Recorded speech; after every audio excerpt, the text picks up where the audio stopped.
All right, I think we are live, ladies and gentlemen. It has been a chaotic and hectic road to get to this show right here. UFC Vegas 67 is in the books. Sean Strickland gets the job done on short notice against Nassourdine Imavov. First event for 2023 for the Ultimate Fighting Championship is now a thing of the past. And I would love to just come on here and talk about just the gusto of Sean Strickland and what he did tonight against a very game Nassourdine Imavov. But we just can't right now because we have breaking news. And a lot of it, ladies and gentlemen. A lot of it, because chaos has reigned supreme in 2023. Why wouldn't the first post-fight show be chaotic as well? And if you guys already heard this diatribe, I apologize. But if you haven't, you're going to hear it. And even if you did, you're going to kind of hear it again. So you may be aware of this, but for those who just jumped on here and you're like, what happened in the world of MMA today? Right around 4 p.m. Eastern, Casey and I are doing the People's Pre-Fight Show, and we see an image and some videos outside T-Mobile Arena, and there's a billboard, there you see it right there, promoting Jon Jones versus Ciryl Gane for the World Heavyweight Championship at UFC 285 on March 4th. And that sent the MMA community into a frenzy. And we had seen other reports that the fight has been finalized, which by all accounts was not true, was not 100% done yet. It was kind of the front runner heading in the right direction. Didn't get announced during the broadcast, so people were wondering what the hell is going on. Dana White goes up, sits down at the press conference, and reveals that that is in fact true. Jon Jones versus Ciryl Gane will fight March 4th in the main event of UFC 285, and it will be for the vacant heavyweight championship of the world. And you may be thinking to yourself, what happened to Francis Ngannou? Isn't he the champion? The answer to that question is no. Dana White also revealed that Francis Ngannou is stripped of the title, no longer the UFC heavyweight champion, and in fact, he is no longer a UFC heavyweight. He is free and clear. He can sign with anybody he wants. There's no match period. There's nothing like that. He could literally sign with Bellator PFL 1. He can go box Tyson Fury tomorrow if he wants to. He is gone from the UFC, and on March 4th, we will have a brand new UFC heavyweight champion. It'll either be the returning Jon Jones, who by the time he steps inside the cage, it'll be over 3 years since he defeated Dominic Reyes, and he will fight Ciryl Gane for the chance to become a champion in 2 different divisions. Holy cow, this wouldn't be 2023 without just absolute craziness. Anyways, I am Mike Heck, and joining me to react to all of this chaos, somewhat for the second time, is my main man, Shaheen Al-Shatti. Hey, I mean, listen, if we can't have fun with chaos, what good are we at the end of the day? But Sean, again, and if people already heard this, I'm just going to throw it at you again. Sure. I mean, just a multitude of massive news to react to. And that, not to mention that Leon Edwards versus Kamaru Usman, the trilogy fight is official for London. He announced that. We already confirmed that Justin Gaethje versus Rafael Fiziev is also official for London. But this news is absolutely bananas. Jon Jones versus Ciryl Gane, massive fight, super fascinating. This is a huge deal. But what's the bigger takeaway for you? The fact that Jon Jones is fighting and he's fighting Ciryl Gane and not Francis Ngannou, or that Francis Ngannou isn't fighting anybody in the UFC anymore because he is gone? Yeah, Mike, it wouldn't be 2023 if we didn't have some kind of chaos. And now we've just had layers upon layers upon layers of chaos. So apologies to everyone if you've already seen us do these first 5 minutes. Our streams got a little cross there. Apologies again, technical difficulties. But yeah, Mike, I mean, the answer to me, at least in this immediate, trying to process everything as it's happening, it's Francis Ngannou not being in the UFC heavyweight division anymore, right? Like, him being a free agent is so unprecedented, just on levels upon which it's just crazy to think that the baddest man in the world, the UFC heavyweight champion, basically just picked up the belt, walked home, and is now on the open market testing his wares. And the number 1 heavyweight in the world is just not going to be in the UFC anymore. That is a very bizarre place to be. We haven't been in that place in a long, long time. Not since Fedor was demolishing people out there in Japan has the number 1 heavyweight in the world not been under the UFC umbrella. So to me, I mean, it's definitely, that's the biggest takeaway right now, right? Because the UFC had this guy this homegrown guy, Francis Ngannou, an all-time fumbling of what should have been a transcendent superstar for them. You draw up a heavyweight to be your heavyweight champion. He looks like Francis Ngannou. He acts like Francis Ngannou, and he fights like Francis Ngannou. He has the death touch like that man. They had this man right here, and then this relationship was allowed to fester and reach a point where Dana White says tonight that the UFC offered Francis a deal that would have made him the highest paid heavyweight in the history of the promotion, which, what does that exactly mean? We don't know. But either way, the fact that Francis turned it down, we heard this from the beginning of last year, from really since the Ciryl Gane fight, with everything Francis has been saying, that this is about respect for him now. This was no longer about money, that this was about respect. The fact that this relationship was allowed to fester to the point where Francis turned down that sort of money and that sort of opportunity is just immensely disappointing and sad to me, because the Jon Jones fight was my most anticipated fight of 2023. We did all sorts of prediction features, look ahead features for 2023, and every single one of them I said that Francis Ngannou versus Jon Jones was the single fight that I was most looking forward to this year, because it had so many different historical ramifications, but also it's just one of those fights that you put it up on the poster and it sells itself, right? Like, you have the Francis Ngannou guy who looks great getting off the bus, massive knockout artist, fighting a guy who I think many believe to be one of the greatest fighters of all time, if not the single greatest fighter of all time, testing himself in a way that we have been hearing he was going to test himself for over a decade now, but not really believing him ever that he would do it. And now it was right here. It was right here. And the fact that we aren't going to get that fight, that is supremely disappointing to me. This is the Pete Carroll Seattle Seahawks versus the Patriots Super Bowl moment, where they're at like the 3-yard line and it's easy to just run the ball, and instead they're going to try to do something tricky and throw the ball, and then, interception happens. Seahawks fans get let down. Patriots fans celebrate. And I don't know who the Patriots fans are in this equation. I don't know who the Seahawks fans are in these equations, but if you are, I'm telling you, Sean, if this all is true, and if Dana White's getting up in front of a live microphone and saying this, Francis Ngannou is a free agent. We're not wasting any time here. PFL is already putting out little gifs of Hulk Hogan with the NWO colors, playing the guitar on the heavyweight title belts. Bellator needs to get on the phone. Like, this is blank check time. And this might be like multiple blank checks. Like, pick a card, any card, pick them all, and just write a dollar figure. This free agency, this time next week, it should be over, right? Like, we're not messing around here. We got to get this man on the phone. The deal should be happening as we speak. Should they not? I'm sure that a lot of people are on the phone right now, or at least trying to find numbers of people to call to get on the phone. I don't know. I would be a little surprised if this happens quickly, though. It seems like Francis was pretty blindsided by this. Everything I'm hearing was he didn't release that there were a lot of decisions made quickly tonight, if I could say that. But man, not since the old days, right? The days of BJ Penn, where have we seen a sitting UFC champion just waltz right out of the UFC with the belt? That is just such a crazy scenario to even contemplate, right? Because for so long we had all these contractual language, the matching, the champions clause, et cetera, that were keeping these champions locked in. And also just the idea that if you're the champion of the UFC, you're the best in the sport, more or less, in that weight division.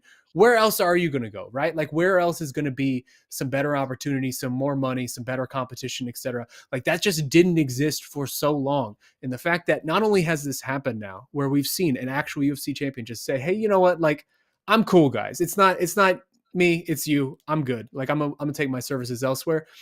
But to see it happen to a heavyweight, right? Like, that's the marquee division in all of combat sports. The baddest man on the planet. That is a title given to the greatest heavyweight in a given sport, in a combat sport. Like, it's a different level. It's different if a featherweight comes out here and walks out with the belt. But for Francis Ngannou, the heavyweight champion, the rightful heavyweight champion, right? The guy who smoked Stipe Miocic and then just not demolished, but beat the guy who is about to fight now for this belt, Ciryl Gane, on one leg, essentially, with his lesser skills, right? The wrestling, like, he didn't use his bread and butter to win that fight. The fact that he's now the one who's out here now applying his trade on the open market, like, this is going to be one of the biggest bidding wars we've ever seen. We said this last year when it came to Nate Diaz, right? That this is going to be one of the most coveted, highly paid free agents we've just ever seen in combat sports, or at least in MMA. I think Francis might eclipse that because Nate Diaz is one thing, right? Nate Diaz has the fame from the Conor McGregor series, from the Masvidal like shine, like all of these different things that Nate has done. He has made himself a genuine mainstream superstar. Francis Ngannou is the best heavyweight in the world.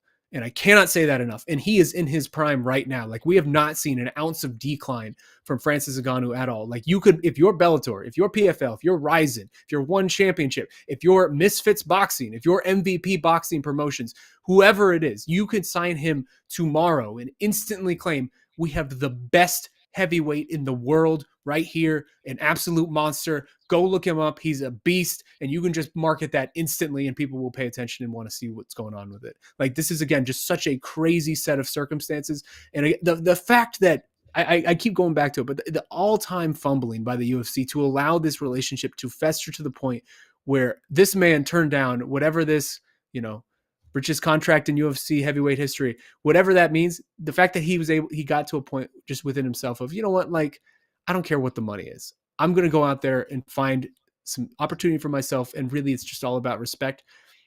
That's just it's unprecedented. We just have not seen that in the modern era. And so there's so many different elements to this, right? Like, I'm sad we couldn't see Ngannou Jones. I'm excited to finally see Jon Jones at heavyweight, and I'm sure we'll talk about that in a bit. This is a man who's been teasing this for so long.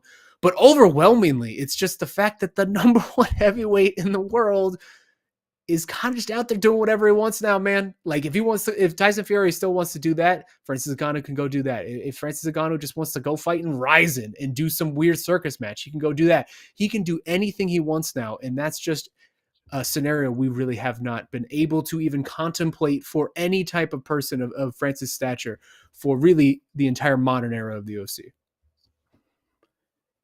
MMA is such a weird sport, Sean, and reactions to things like this are always super fascinating to me because I've seen it all. I've seen everything from, Francis is leaving because he doesn't want to fight Jon, which is just absolutely ridiculous. I could tell you that for a fact. Of course, yeah. Of course. Dana White is saying Francis wants to make more money but fight lesser competition. So that's kind of the middle ground. And then there's the other end, which is like kind of what you're saying, respect to this man for just standing on his own 2 feet and just telling the UFC to shove it, just kind of taking him along for the ride. And then when it came down to crunch time, he just said thanks, but no thanks, and just strung him along for a year. They didn't strip him of the title or anything like that.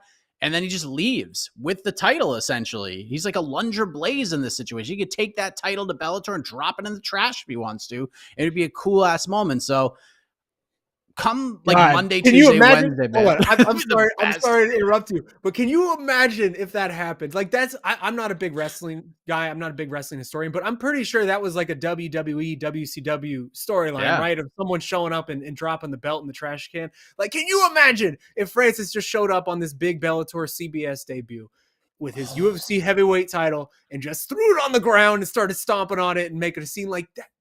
That's possible now, man. The fact that that's possible is just, again, mind-blowing to a degree. If you have been around this sport, in this sport, and in this space, watching this over the last decade or two, like, that is just not a scenario that could even be something we could fathom until very recently. And Francis is the one that pushed this issue, right? Like, he's the one who found this contractual clause that was able to escape from the champions clause that no one else really ever could or had the willpower to do. Just crazy. You blew my mind, Mike Heck, right there when you just laid that out, because that's absolutely something that can happen now. Oh, man. CBS, imagine network television on freaking CBS. First time a CBS MMA event happens. Bellator, get this done. This would be such a massive move for you to get him over there. Holy cow. But it's just incredible to think about. So, like, obviously this just happened and people are just giving their initial reactions right now, but say, Monday MMA hour ends, Tuesday, Wednesday, whatever. By the time we get to Thursday, what do you feel is going to be like the resounding reaction from the MMA community? Is this going to be, we're blaming the UFC for this? Is it going to be, we're giving Francis all the credit in the world for standing his ground and just saying, F it, I'm out? Or like, what do you think the majority of the MMA community is going to be saying about this after we take a few extra days to digest this all? I mean, come on, Mike. Like, you've been in this space for long enough. Like, you kind of understand the way these narratives get shaped, and the way that the UFC is able to exert its narrative control over a level of the fan, a certain segment, I would say, of the fan base, a vocal segment of the fan base, who probably the same segment of the fan base that has been defending Dana White for the past several weeks, right? Like, at some point, I would imagine the resounding narrative from a lot of people will be, well, Francis was afraid. Francis didn't want to fight the best competition. Francis, et cetera, et cetera. Like, he's just a coward who ran away.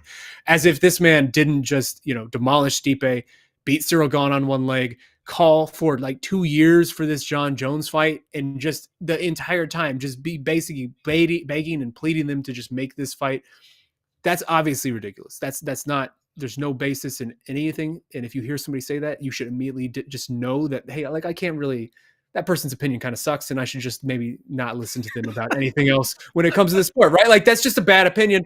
And it's going to become very prevalent over the next week or two, next month or two, as the UFC continues to, do the UFC thing and spin this in the UFC way. And then all of a sudden in March, we're looking at Ciryl Gane versus Jon Jones. And let's say Jon Jones looks really good in that fight and wins the heavyweight title. And then all of a sudden there will be a massive campaign of, well, Jon Jones was the best heavyweight this whole time. Like, let's forget about that massive Cameroonian man who was demolishing people before him. Like, let's not worry about that. So yeah, I mean, that's how it's going to be spun. But the real like actual way that someone should look at this, right, is immense respect for Francis Ngannou for having the principles to stick to this, right? Especially if all this money was getting flashed in his face, which it seems like, to some degree it was, to be able to stick to your principles and really, again, for self-respect and say, this is not about money. This is about something bigger. And I want to make this about something bigger. Like, that is a level of, just like, I don't know the word's escaping me at the moment, but to be able to take that leap into the unknown in a way that no UFC champion really ever has, or at least not since the old days of like BJ Penn walking out with the title, right? Like, there's no other answer than to have ultimate respect for Francis Ngannou for taking it this far. That being said, I can't help myself, Mike. I'm really disappointed we're not getting this Jon Jones fight. Like, I'm really disappointed we're not getting Francis Ngannou versus Jon Jones. That to me is just so, I'm not going to keep harping on it, but that was it. That was the money fight. Like, that was just the fight for so much legacy, so much everything, stakes, all of it. It's a bummer that we're not going to get it. And by the time Jon Jones is finally here making this heavyweight debut, I think the hardest challenge for him would have been Francis, and that's gone. So it's just, I don't know, there's so many layers to it. I'm getting disappointed and excited as I'm talking in real time. We're all processing this. So we mentioned, we've used the word chaos a lot this year. And I think another word that kind of rings true, especially after hearing what you just had to say, is irony. Like, there have been a lot of ironic moments that have happened this year. We're not going to mention the Dana thing, but that's obviously one of them. It's kind of ironic now, isn't it? Because Jon Jones, after 3 years, is about to make his heavyweight debut, waiting for this for so long. He's going to fight for the heavyweight title in his first fight. And in a weird and strange way, he's almost the Daniel Cormier in this situation. After Daniel Cormier, right? Like, it's so strange to think about, because Daniel Cormier would win the belt and he never really got the praise for it because he never beat Jon. He didn't beat the best guy because Jon, for whatever reason, wasn't around, or he got stripped of the belt or whatever, and DC became the champion and whatever. And now the number one heavyweight in the world is gone. It's different reasons, but if Jon goes out there and just bolts Ciryl Gane, they could be like, oh, Jon Jones is back, but he didn't beat Francis, and maybe it doesn't hold as much weight. It's just such a weird year, Sean. It's such a weird year. It's such a weird year. But again, I know that we're going to start to see a lot of Nate Diaz comparisons in the next couple of days.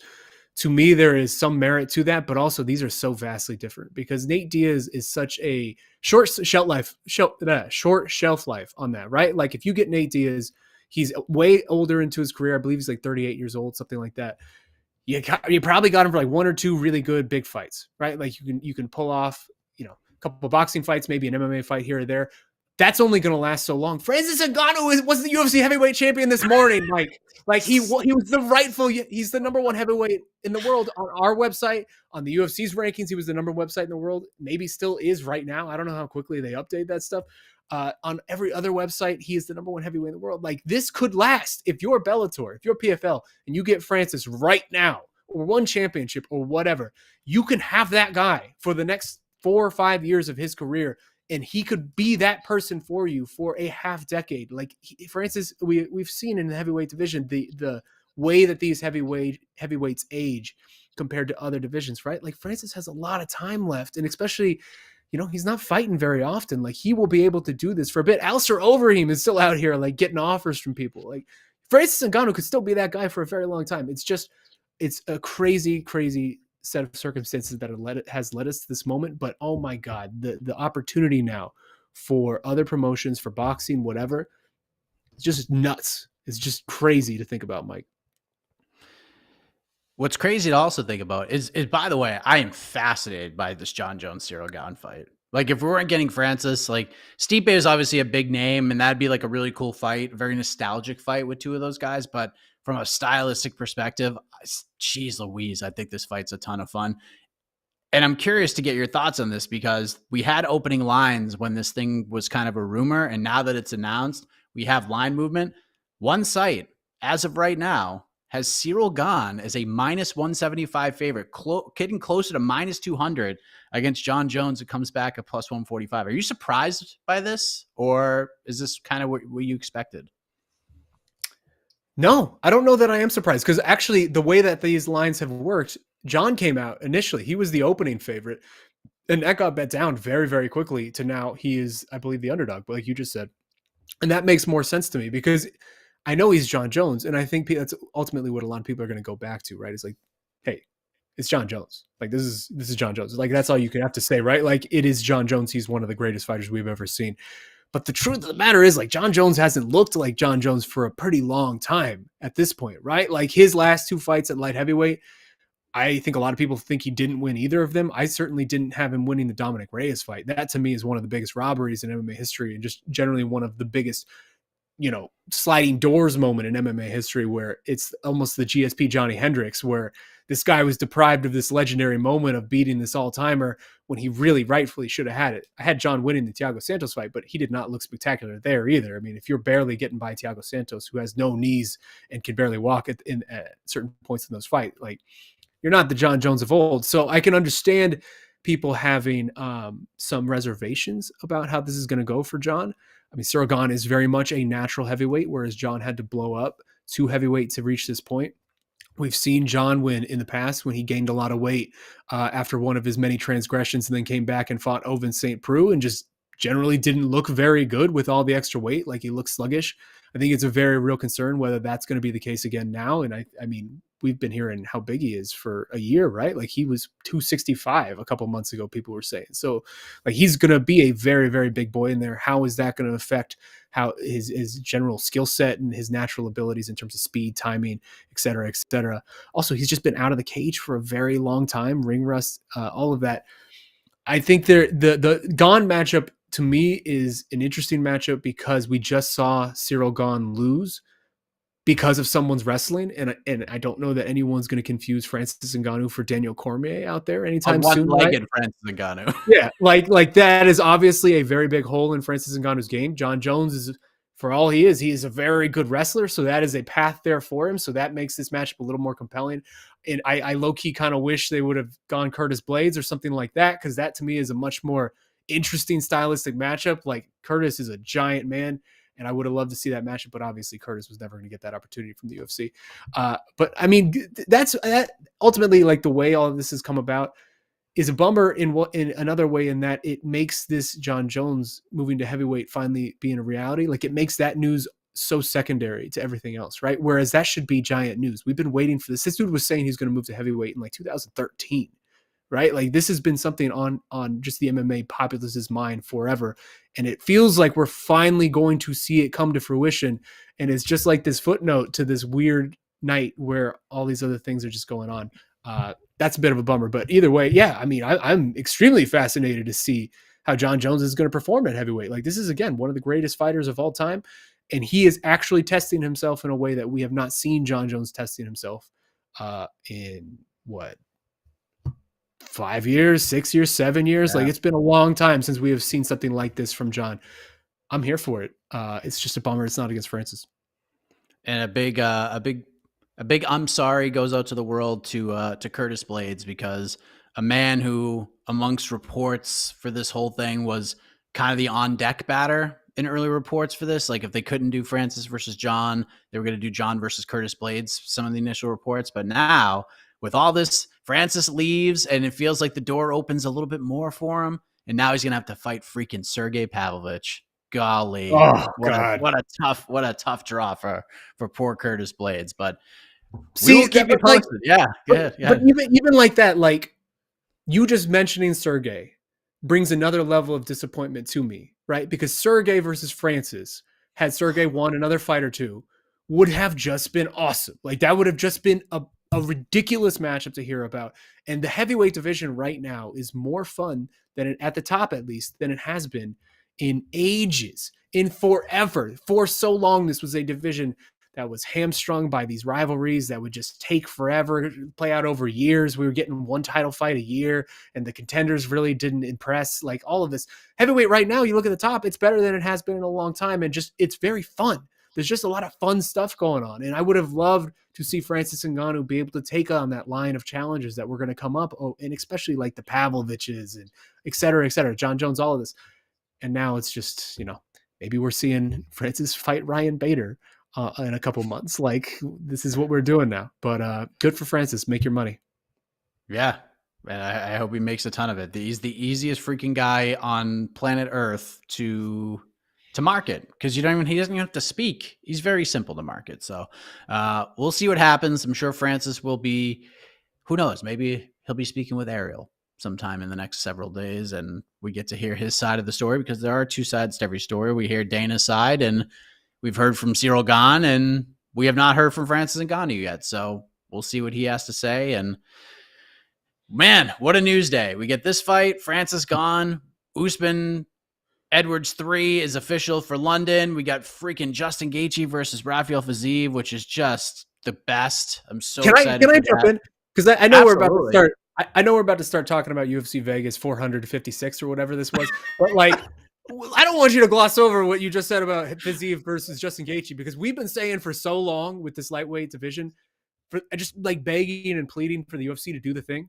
Just do the thing. UFC, please match one of these up and coming young contenders up against the old guard that's been sort of just fighting each other forever at 155. And it finally happened. They did the thing, Mike. Like this is another thing that's getting lost on this crazy day. They did the thing. They did the thing. I can't wait for this fight. This is an amazing fight. Like Rafael Fiziev has deserved this opportunity for such a long time, and now he's finally getting it. And hopefully this just opens the floodgates and is more of an omen, portending more to come of these dudes being forced to fight downward now. Like Michael Chandler needs to fight Arman Sarukian or whoever else coming up, right? A Jalen Turner. Like, let's make these dudes start fighting downwards. And if this is the sign that that's about what's about to happen, like that is cause for celebration on a level that, like, I don't know. Like I'm very excited. That's all I can say. I'm running out of steam on that, but I'm very, very excited by this announcement. Do the thing. Do the thing. Just do the thing. Just do the thing. They did the thing. They did the thing. Bellator needs to do the thing. They did the thing by re-signing AJ McKee and doing a lightweight Grand Prix. Like, everyone's starting to do the thing. It took a while, but everyone's starting to do the thing. And that's all we ask for. We try to keep it simple. So let's talk about UFC Vegas 67. Sean Strickland, short notice, jumps in there with Nassourdine Imavov. And a lot of people, Shaheen, if you listen to the preview show, we're not giving Sean Strickland much of a chance here. They thought Nassourdine Imavov, and we're all very high on him. They thought Imavov would get the job done, and it wouldn't be all that difficult. But Strickland is just so tough to fight. He just comes forward. He's just awkward in so many ways. The volume doesn't stop. 3 days notice, 3 months notice, doesn't matter. He doesn't slow down. He doesn't get tired. That volume just keeps on going and keeps on going.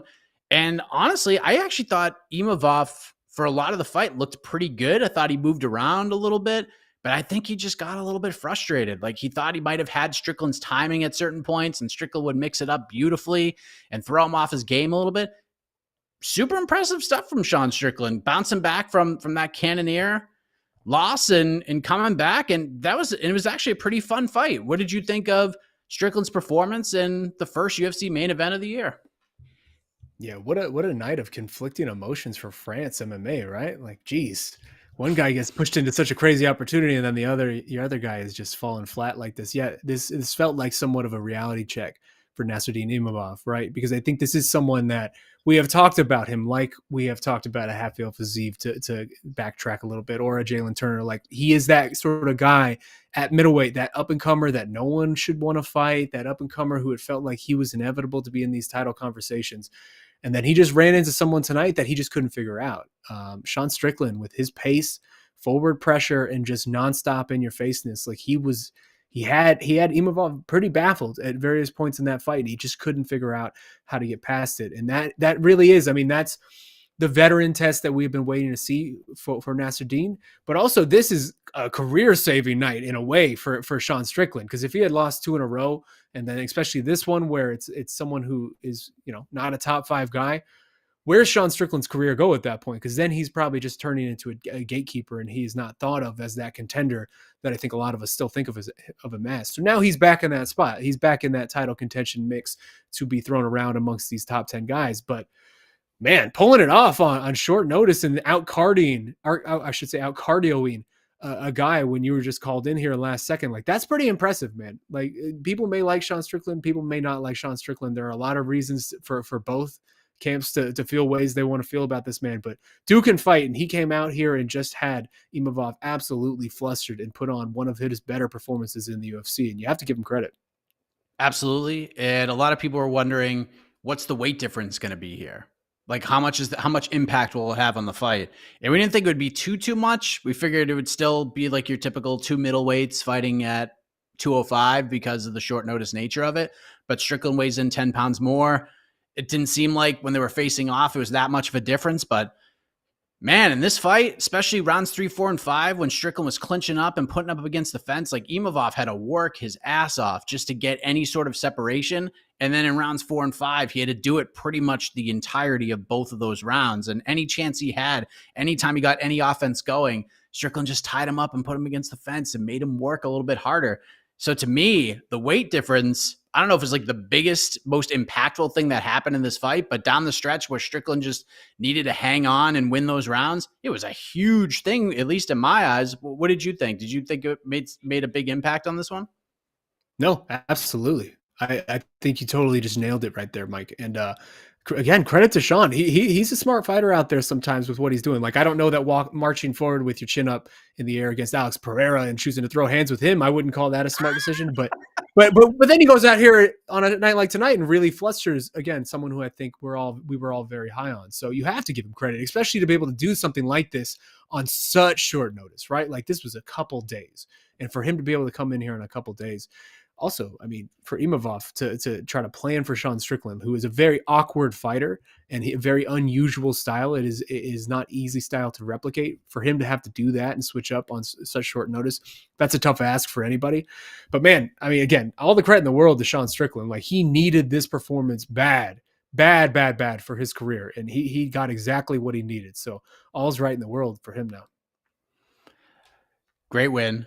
Bonuses for tonight. No fight of the night. All performance bonuses. Alan Nascimento, who got the first submission of 2023. He'll be a trivia question for the years to come. Roman Kopylov, who now I can't unsee it. Everyone said he's just a more jacked up version of Chase Hooper, and now I just cannot stop thinking about it. He looks fantastic against Puna Soriano. He gets a bonus. Umar Nurmagomedov, who I'm sure we're going to talk about. Of course, he got a bonus, but I do want to talk about Mr. 50K himself, Dan Ige, who was in a very interesting spot. Damon Jackson, 4-fight win streak, getting this big opportunity to fight a ranked guy. Ige coming in, just fighting a murderer's row over the last few years, coming off 3 straight losses, including that last one against Mavsar Evloev, who is probably going to fight for the featherweight title in the next 2 to 3 years max. This guy's an absolute killer.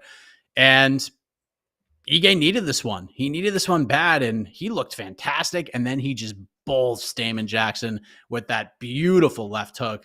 Props to Dan Ige, man. And you could see the emotion just pour off of him when he was talking to Paul Felder. But Dan Ige back on the win column, and people who forgot about this, man, he just reminded you that dude is full of fireworks and thunder, especially in that left hand. What did you think of 50K tonight? You got me so excited, Mike. I thought it was Umar time. I thought we were about to move on to Umar, and I got really, really stoked for it. We're on deck. It's on deck, I promise. I know it's coming. We'll get to there. Yeah, man. Talk about saving your career, and again, a win you desperately needed. Dan Ige was in the exact same spot, probably in a lot worse spot than Sean Strickland was coming into tonight, and he salvaged it the best he possibly could, right? Because Dan Ige, for I know he lost 3 in a row, but like you look at the level of competition that this guy has been put up against in the UFC over the past couple of years, ever since he really became someone that I think a lot of people considered a contender. Just look at these last, like, I don't even know, 7, 8 opponents. Mirsad Bektik, Edson Barboza, Calvin Kattar, Chan Sung Jung, Josh Emmett, Movsar Evloev, and then Damon Jackson, who was on a very nice streak before tonight. Like, that's a murderer's row, Mike. That's a crazy level of competition to be up against every single time out. So he had been struggling with it, sure, but he is still someone who is, I wouldn't say he's a title contender by any means in this division, but he is not an easy out for anybody. And again, it's so cool when you can see the humanity in the game sometimes, right? And I think his post-fight interview in particular was a good example of that. Just him speaking about how difficult this is when you identify yourself with your job, with your career, and you're a winner. You're this guy, you're a winner. That's who you are. And then all of a sudden, he just can't seem to find it anymore. The tricks that will play on somebody's mind. He talked about that, and it's a very real thing, man. And for him to be able to come out here and really perform in a make or break, back against the wall type of moment, all the credit to him. It was one of the best performances he's had in a long time, and he looks spectacular out there. And Eric Nixick continues just get it done for these guys. He went 1-2 in the main event and the co-main with Sean Strickland and Dan Ige as well. So they're doing big things still out there at Extreme Couture, and Dan Ige gets it done. He went 1-2-3 actually, because Puna Soriano too. Well, Puna lost, but yeah, well, but still, I was trying not to mention that. Yeah, I know. But hey, Roman Kopylov got the job done. So speaking of spectacular, I think there's a new spelling for the word spectacular, Sean, and I'll let you wax poetically. I think it's now spelled UMAR. Perhaps? Let's go, Mike. Go. Let's go. Get after it. I want to hear from you too, because I mean, look, I'm not gonna hide it. I'm very, very excited about Umar Nurmagomedov. The fact that they're making Nurmagomedovs now who have hands like this, like that is a scary, scary proposition, right? Like, this is ridiculous. This is not what we have seen from this gentleman very often in his UFC run. He has been submitting people left and right and really confounding people on the ground. But that combination that he ended that fight tonight with was gorgeous. Like, I don't know if we'll be talking about that 12 months from now when it comes to knockout of the year candidates. Probably not. Maybe it'll make a short list of honorable mentions, but that was spectacular. And it seemed to even surprise Umar. And it feels like we had been waiting for this moment for him to, I don't want to say get tested against a top contender, because I don't think that's what tonight was. But Raoni Barcelos is no one's easy mark. Like, no one is going to be dispatching Barcelos in that way for a while to come. And that looks pretty easy for Umar. Like, I would feel comfortable now, confident throwing him against any top 10 guy in this bantamweight division and just seeing how things work out. And I would pick him to beat a lot of those guys right now. Like, this to me feels like someone who, if not, will absolutely be fighting for a title. Like, I think he will, but might just be a future champion in waiting right now. Like, the Nurmagomedov story, the fact that the Nurmagomedov story is not even close to done yet, just generally on this name and this legacy, include Islam in that as well, if you want to, is just crazy to me. And this newest iteration is extraordinarily exciting. How could you watch that, Mike, and not get excited, right? So let me just break down the fourth wall here. As you were talking, I am literally watching a slow motion of the finish over and over again. It's gorgeous. It is gorgeous. It's gorgeous, but it also like doesn't make any sense. It's just so strange how it happens. Like, he lands the left kick, and before his foot even hits the ground, he's just like bink with the left hand, and then he just falls to the ground. And then Umar lands this just vicious, murderous hammer fist. And then right when he's about to throw it again, he decides, you know what? I'm just going to cradle your head because I just feel so bad for what I just did. Like, it was just a magical, emotional roller coaster of a finish. And I really hope this one doesn't get forgotten when it comes to the year-end awards, because just so much happened in that like 6-second stretch that I just respect the hell out of. Just everything from the strikes to the vicious hammer fist because the referee just didn't get in there in time, to just cradling his head afterwards. I mean, just gives you chills. Like, I've literally watched it 15 times in a row, and it's just, I still don't get it. I still don't understand it, and how he did that with such power. Like, how that little left hand, without his foot even being on the ground, just knocked him dead like that. It's just crazy to think about. This guy is a problem. I can't wait for on to the next one tomorrow, because I have a matchup that people are going to think I'm absolutely insane to throw out into the universe. But I'm telling you, I feel very confident that this fight will come together. And Hold on. You can't just throw that out there with a tease like that. Give us a little taste. Give us a little slice. Give us a little hint. name. All right. His name starts with an M and it ends in Rob Dwalishvili. Let's go. Ooh. There you go. That's the one. Because book the fight, Mike Heck. Let's go. It's weird because it almost spoils an interview that I did with Ricky Simone, because I felt like that was the fight. Like, they were just going to do Ricky and Merab, the rematch, because the story was there. And we see like what the matchmaking looks like right now. A lot of the young, hungry whippersnappers, unlike lightweight, are getting their shots at some of these bigger names who are at the top of this division. We're seeing it with Adrian Yanez and Rob Font and some of these other guys. Like, there's just nobody else available for Simone or anybody else. And that one makes sense. But I just feel like Umar just, in whatever way he did that finish, which still doesn't make sense as I'm still watching it in slow motion. I can see you. I can see you watching it. I can't take my eyes off of it, but I think he's going to get the big fight. And those are two guys that nobody else wants to get in there and fight. Like, no one's going to be like, oh, I'm happy to fight Merab. Ooh, Umar Nurmagomedov. Yes. Sign me up. Give me a pen. None of that's going to happen. So I just think they're just going to chuck those two dudes in there together. Maybe March 4th. Who knows? It was hilarious tonight when he called for March, right? Like, hey, I want to get back in here really soon. I need March. I don't see many volunteers out there at 135 just jumping on that opportunity to go fight this guy in a couple of months. Like, that's going to be met with resounding crickets. But I am way here for the Merab matchup, because Merab's kind of just existing right now in this division, right? Like, he's not going to fight for the title as long as Aljo's that guy. He's just sort of clogging it up. If that's the space he's going to take, why not just throw a guy like Umar against him? Like, I think that's fantastic. I don't think that's too much too soon at this point.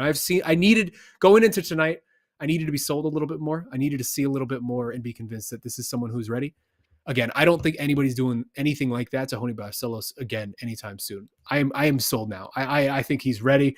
I think you can throw him in there against the Merab, and he will he will meet the moment. I'm here for it. I like that, Mike. You're pretty good at this matchmaking thing. Maybe you should do a show about it. That's pretty good. I think I'll call my best friend AK, and maybe I think he's got some good ideas too. So, and spoiler alert when it comes to Umar, stay tuned for the next MMA fighting ranking show, because I have a feeling Jed Meshew will probably have Umar number 1 or number 2. So get ready for that. Good win for Raquel Pennington. Split decision, super close fight. No robbery there.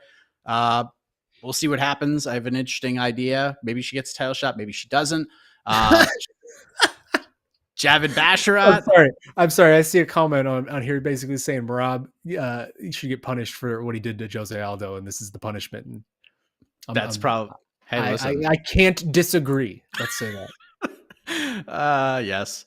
Javid Basharat. That's another guy who we got to keep an eye on at 135. He looked spectacular. He looked against Mateus Mendonca, who's a really good fighter. So Javid Basharat called out Chris Gutierrez. I love that fight. Sign me the hell up for that. Abdul Razak Al Hassan just out there, just popping, like wrestling. D1 Abdul Razak Al Hassan made an appearance, and then he was like, that was not as fun as I thought it was going to be. So I'm just going to start chucking bombs again, and knocks out Claudio Ribeiro. Mateusz Rebecki is just, that dude is a tank. Props to Nick Fiore, New Englander, just hanging in there, just trying to tough it out, but he was just fighting a beast.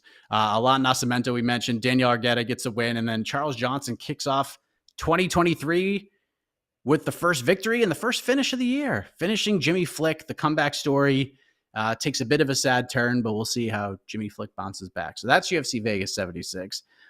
Let's take a couple questions from the peeps, because there's a lot to unpack. I'm exhausted after just running this down, which For those who aren't aware, this is probably the third time we ran down some of this stuff.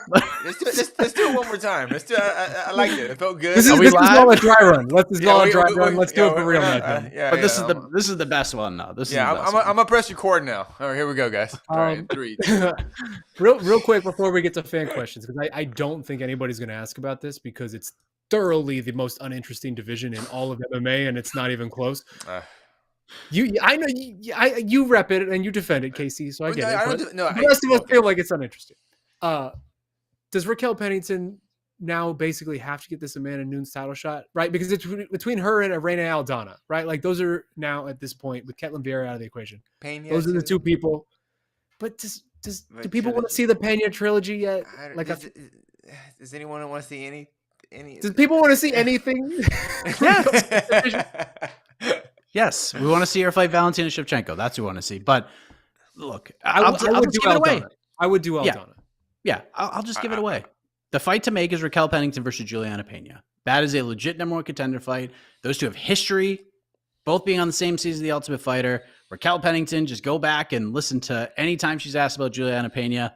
They are not friends. They are not buddies. She has nothing nice to say about Juliana Pena. So just do that fight. And if Juliana wins, she gets her trilogy fight. And if Raquel Pennington wins, she gets her title fight. And if Amanda wants to go fight Irene Aldana, cool. If she wants to go up to 145 and not cut weight and just truck over Norma Dumont, sure. If she wants to fight Valentina Shevchenko, woohoo. That's what we want. But Amanda can just fight anybody at this point. And it's just Amanda. It's Amanda doing Amanda things. Just to see one fight. Nunes Aldana is the fight I want to see. But I don't think anyone really has like they've earned it, or they deserve it the most. It's just throw someone in there, and let's see what happens. And I'm glad we got a decent fight from the lady 35ers, and hope. I'm glad we got a fight. It had been a really long time since we had a women's bantamweight fight in the UFC. I think Jed's been on this. I think it's like September or October since the last 85 days or something. Yeah, a long time, almost 3 months. Outrageous amount of time since we had. And think about it, there were 2 top 5 ranked fighters, and they fought behind Soriano and Russian Chase Hooper. I forgot his name. I mean, and those guys are like top 30. I don't know. And there were 2 top 5 fighters, and they were still behind them. I mean, in the card. That's just how the UFC and just fans just think of the ladies 35 division right now. And that's just unfortunate. It's really a perfect embodiment of how I think the pulse of 135 is just generally within the space, right? Because I'll be honest, it took me a good minute and a half after Raquel won to remember that she had already fought Amanda Nunes like 5 years ago. Like I'd actually forgotten that fight happened. Like that's the state of this division right now. It is just so uninteresting. And I wish it could be interesting. And I wish that the talent was there coming up like it is at 115 and 125, where you have so many great prospects coming up at flyweight and strawweight, right? Like it's just so many interesting things could happen in those divisions. And then 35 is like the same cast of characters over and over and over and over again, except it's not even over and over again because they don't actually have fights anymore. Like it's just like 3 fights a year for this division. So yeah. 35 is so crazy because it was the premier division. And I would honestly say worldwide, 35 is a worse division than 45. They should just combine them. They really, just don't, Yeah. Okay. Which would actually have no effect. You would get Norma Dumont in there, and that would be the extent of the combination. That's all you got. I like it. All right. I like it. Congratulations, good on Raquel, man. 5 wins in a row. Good on her. And she's fought some pretty legit competition. So, all right. My heart definitely, as you brought up a question, my heart broke for Ketlin Vieira the same way it kind of broke for Marina Rodriguez, because both of them had solid arguments to fight for the title, like 2 wins prior, and neither of them got title shots. And neither of them probably won't get one now. I scored tonight for her. And yeah, you're right. She's going to have to win like 7 fights in a row now to get this back. By the way, gentlemen, the UFC doesn't have a champion at heavyweight or light heavyweight currently as we speak. What a world. That's what we're doing. That's what we're doing in 2023. Wow. Yeah. And we don't have a straight undisputed champion at 125 yet. I mean, Davison's the champion, but Moreno's the interim champion, so that title isn't even unified yet. And who knows with that rivalry, 35. what the hell will happen there?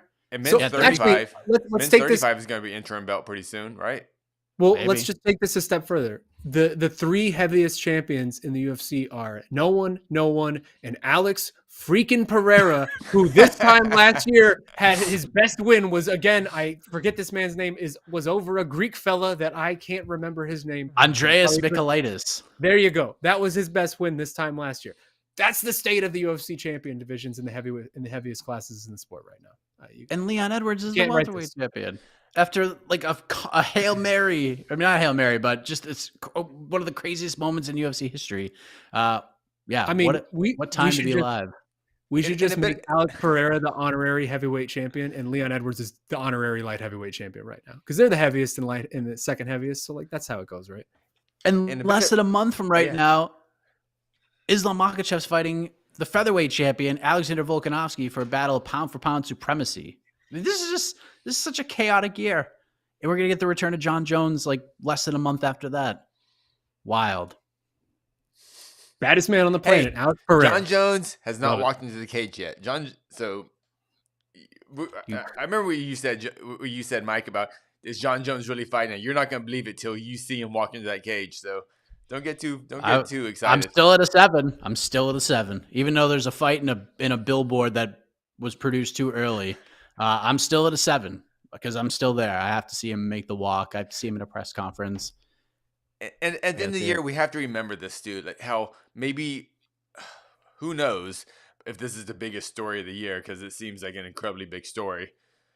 But broken by a billboard? Broken by a billboard. Broken by a freaking intern at T-Mobile Arena who went, "Hey, look at this. Let's put it up there. Cool." You know, hey, thank you to that intern. If 2023 has taught me anything, it's that there's no consequences for your actions, so that intern gets to live the rest of his life with the knowledge that he messed up and live in shame, and that should be good enough. Let's let this man keep his job. I mean, there's no punishment that needs to be given to that man. I mean, he's living with his shame. Did Dana say when they were planning to announce this in his scrum tonight? Because it was leaked. So I mean, what was this even leaked? Well, let's talk about that. Yeah. Oops. Okay. Is there a chance the sudden Ngannou news and Jones gone leak is a move to deflect attention from the New Year's incident? A textbook wag the dog case on the UFC's return with Dana at the presser. No, I don't know. No. I don't think so. Like if they were trying to do that, because one of the first things I thought of when we did like reactions to all this is that tomorrow they're going to announce Jones and Ngannou just to like take our attention elsewhere, and that didn't happen. So I don't think it's that. Because again, like I even titled Heck of a Morning yesterday as what in the world is going to headline UFC 285? We're less than 2 months away. They had to do something, and both targeted title fights are gone. So they needed to do something. Like Ngannou Jones probably wasn't going to happen March 4th. Doesn't look like Aljamain Sterling Henry Cejudo is going to happen March 4th. So now you're less than 2 months away with nothing. And you got to sell tickets and you got to sell pay-per-views, which, by the way, that's the first of 2 pay-per-views for the month of March. So it's going to be tough if you don't have anything there. So, yeah, I just think it was kind of they were getting to desperation mode and they had to make something happen more than anything. And I think they probably thought Ngannou was a go, and now he's gone. Crazy. One thing I thought was super interesting from the Dana White scrum was he admitted that these other promoters were going to pay him more money, didn't he? He said, yeah, he'll get more money and fight lesser competition. So he's not even like, he basically admitted, yeah, we're not going to pay him the most money just because we're the biggest organization. I thought that was weird. I guess. Is it though at this point? I know, right? I know. Yeah, I know. It's just like we all get it. Like we all understand what this was and what this has been. Like it's none of this is surprising. Fight for the UFC for less money, but you get, free backpack and some cool shoes.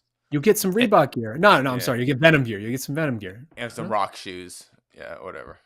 If you need to know, If you need to know how the business structure works, just look no further than when it got to the point where Dana was asked whether or not Ciryl Gane got the same kind of money And he like that scoffed Francis at gonna it. get. Yeah. He goes, no. This it gets better because he goes, no, Cyril's got to deal with us, like Francis didn't. And they're like, well, what's John gonna do? He goes, oh, we just signed him to a new 8-fight contract. I was like, what? Ciryl doesn't get a new contract to take this fight, but Jon Jones gets a new 8-fight deal. It was hilarious to go from that, the scoffing, and then, oh no, John's getting a new 8-fight contract. He's good. Not even scoffing, but like kind of almost being genuinely perplexed by the question. Like the foundation of the question. Almost insulted. Yeah, like how could you ask such a stupid question? Because we all know that if Francis and Gane, or I'm not Francis and I combined the two men. We all know that if Ciryl Gane had said no, that billboard would have been saying Curtis Blades fighting Jon Jones. Like Sergey Pavlovich. Commit Derek Lewis up there. Who knows? That's Marcin true. They wouldn't. Jon Jones versus Marcin Tybura. I don't care. Hilarious. All right. What a mess. Is Francis the biggest free agent in MMA history, Shaheen Al-Shatti? To me, yes. To me, yes, he is. And I think this can be looked at a couple different ways, right? Because ultimately it will be between him and Nate, just in terms of like the biggest bang for your buck that you can get on the open market. Nate's probably, not even probably, Nate is the more famous man, right? Like he is, mainstream people know Nate. I think anywhere Nate signs in books of fight, I'm going to be getting texts about it from my non-MMA friends and my non-MMA family members asking me like, hey, what's going on with this Nate Diaz thing? I don't know that Francis extends that far outside of the bubble, but ultimately Francis is the biggest free agent in my mind in MMA history, just from a competitive standpoint, where this is, again, I'm not going to rehash everything we said earlier, but like the number one heavyweight in the damn world, the best guy in the number one weight class for like the marquee in the entire world, who, by the way, isn't some wrestler or isn't some like boring point fighter. Like he's someone who's going to go out there and try to destroy your soul, like rip your soul straight out of your body. He's now out there on the open market, and he's again gotten like a good 4 or 5 years of just being that guy. That to me is unprecedented. That's crazy. That's a real thing.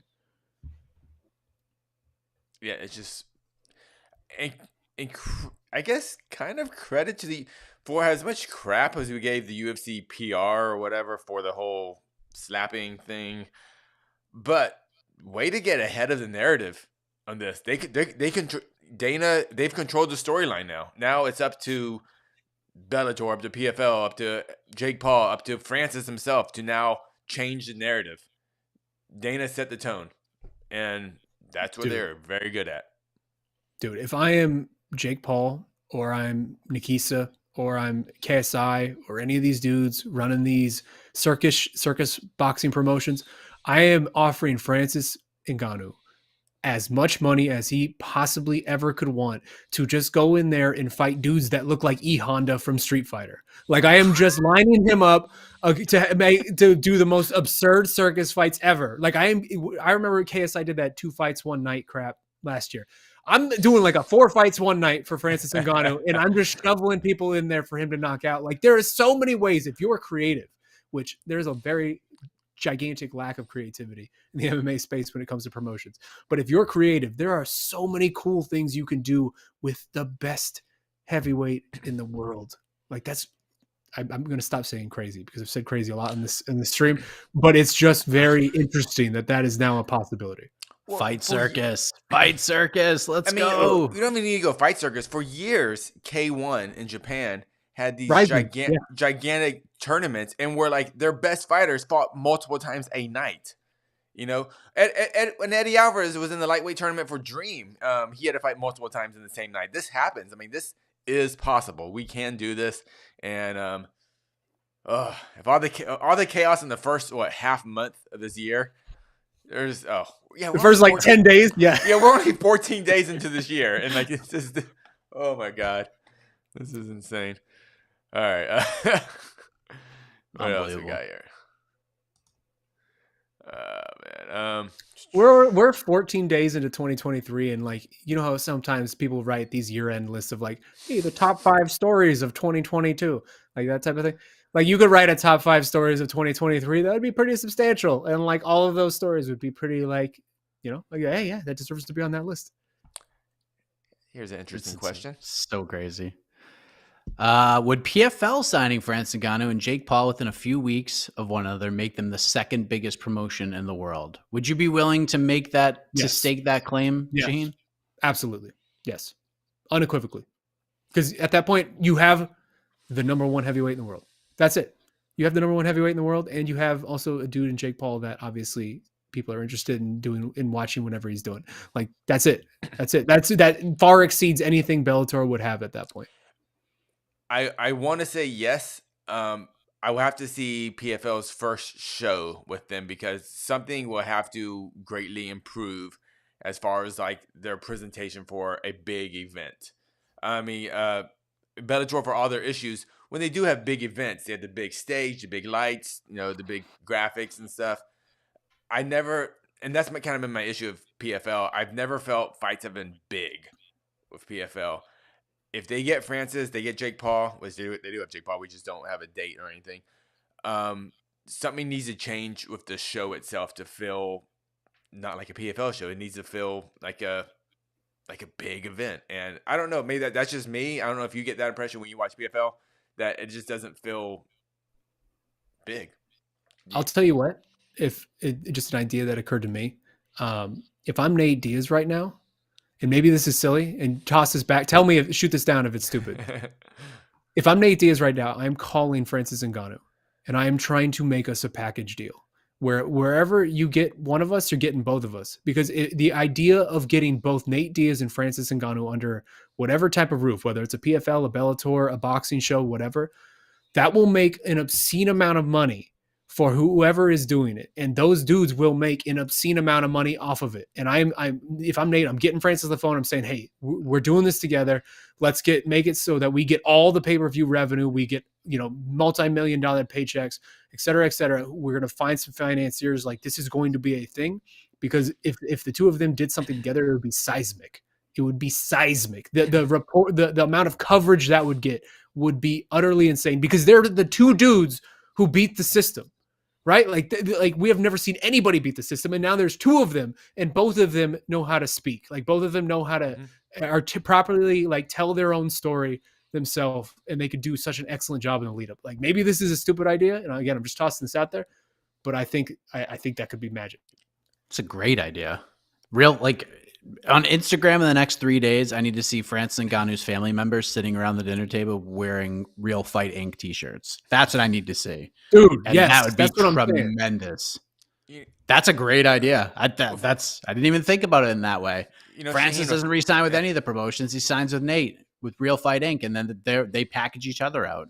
That's great. Yeah, do it. Showtime and Scott Coker need to get together tomorrow morning. They got to really figure something out, because they have that show tomorrow morning. Right now. Tonight. Coker better be on a flight to Cameroon right now, if we're being honest. Like, because they had that show on CBS. Show on CBS, and they have Fedor versus Bader. No matter what happens in that final fight, Fedor's final fight, they need to have something has to have. If anything happens with Francis, it needs to happen right then. Right there, national TV. I don't know. It's right there. That's Sean. What you said right there is this a stupid idea, whatever your idea. But you know what? We're only 14 days in this year. Nothing is stupid right now. Everything's on the table. There's no stupid ideas right now. I love that idea. Let me see what else we got. Man, just. Cut me off a percentage, fellas. If you two end up doing that, cut me off a percentage, please. Yeah, I mean, just give him 1%, and I think Shaheen will be set. Thrilled. My little boy, my baby boy, is going to get some new clothes if that happens. Yeah, he's going to Harvard, baby. Let's go. Hey, let's go. I mean, with each question, our idea tanks are just getting bigger, and this is no too crazy, but I like where this gentleman's going.